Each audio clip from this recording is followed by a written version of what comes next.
আসসালামু আলাইকুম রহমতুল্লাহি ওয়া বারাকাতুহু। উত্তরবঙ্গ জেলা নীলফামারী চিলাহাটির ডোমা থানার চিলাহাটিতে যে মেলা বসেছে সেখানে আমরা এসেছি আজকে। এখানে অনেক মানুষ, অনেক দর্শনার্থী ভিড় করতেছে। মেলার কাজ আসলে সেটা চলতেছে, এখনও কাজ সম্পূর্ণ হয়নি। হয়তো বা আর দু একদিনের মধ্যে চালু হবে এই মেলাটি। তাই আপনারা যারা আছেন চিলাহাটিবাসীর পক্ষ থেকে আপনারা এই মেলাতে আসবেন, ঘুরবেন, দেখবেন। আচার আছে, এখানে বিভিন্ন জিনিসপত্র আছে, জুতা আছে, এখানে ওয়ালমেট আছে বিভিন্ন রকম।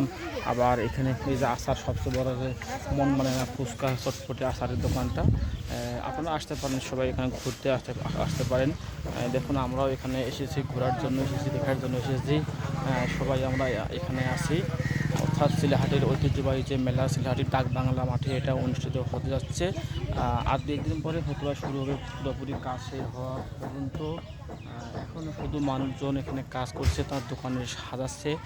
দোকানটা সুন্দর করে তারা সাজাবে, এরপরে উদ্বোধন করবে মেলার। যার ফলে এখনও পুরোপুরিভাবে জাঁকজমক হয়নি।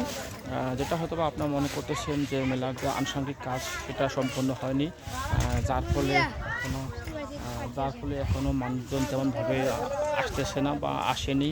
তারা কিন্তু আসবে। দেখুন চতুর্দিক থেকে মেলা, এখানে দোকান আছে। মেলার কাজ সম্পূর্ণ হলে সবচেয়ে বড় আকর্ষণীয় জিনিস থাকবে সেটা মনোয়না ফুচকা চটপটি। এটা কিন্তু অত্যন্ত সবচেয়ে গুরুত্বপূর্ণ জিনিস এবং দেখার মতো জিনিস। সবচেয়ে মেয়েদের যে খাবার আশা থাকবে এখানে, সকল ধরনের জিনিসপত্র পাওয়া যাবে আমাদের চিলাহাটির এই ডাকবাংলা মাঠে মেলাটিতে। তাই আপনার সকলের সময় নষ্ট না করে এখানে আসবেন বলে আশা বিশ্বাস করি এবং সেই প্রত্যাশা ব্যক্ত করছি। আসসালামু আলাইকুম রহমতুল্লাহি ওয়া বারাকাতুহু।